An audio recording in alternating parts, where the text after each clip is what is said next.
عندنا مشكلتين كبار في الماتش ده.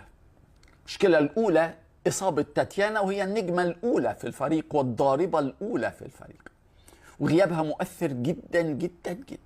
وجت الغياب بعد إصابة امبارح في ماتش سبورتنج مؤثرة جدا. المشكلة الثانية إن الماتش من غير فيديو، من غير فار. ليه الفار متعطل؟ ليه يا قمر؟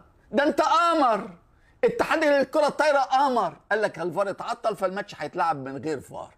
فكل الخطوط هتبقى للزمالك، وكل الشبكة هتبقى للزمالك، وكل حاجة هتبقى للزمالك، وما عندناش فار. احنا مظلومين. الاهلي امبارح كسب سبورتنج بصعوبة جدا، مش كسب سبورتنج، ما فيش الثلاث اشواط فرق نقطتين، 29 27 25 23 و27 25، شوطين فيهم امتدوا كمان بعد الوقت الرقم المقرر اللي هو 25. مباراة صعبة، إنما ثقتنا في بنات النادي الأهلي كبيرة جدا جدا جدا. يتجاوزوا اللي بيحصل ده. زيزو وقع للأهلي، خبر انتشر كالنار في الهشيم. كثيرون من الأهلاوية رددوه، كثيرون من الأهلاوية فرحوا بيه، لكن الخبر غير صحيح، الخبر غير صادق.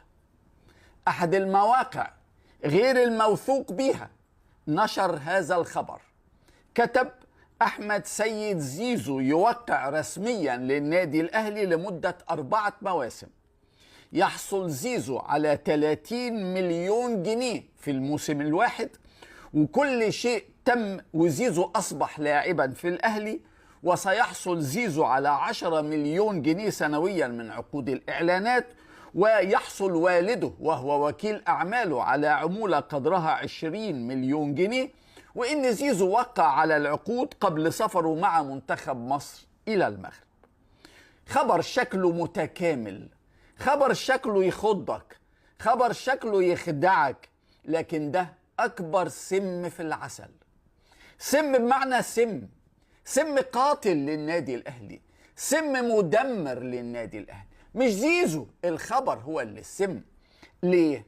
لأن الخبر ده يدمر أساسا مصداقية النادي الأهلي.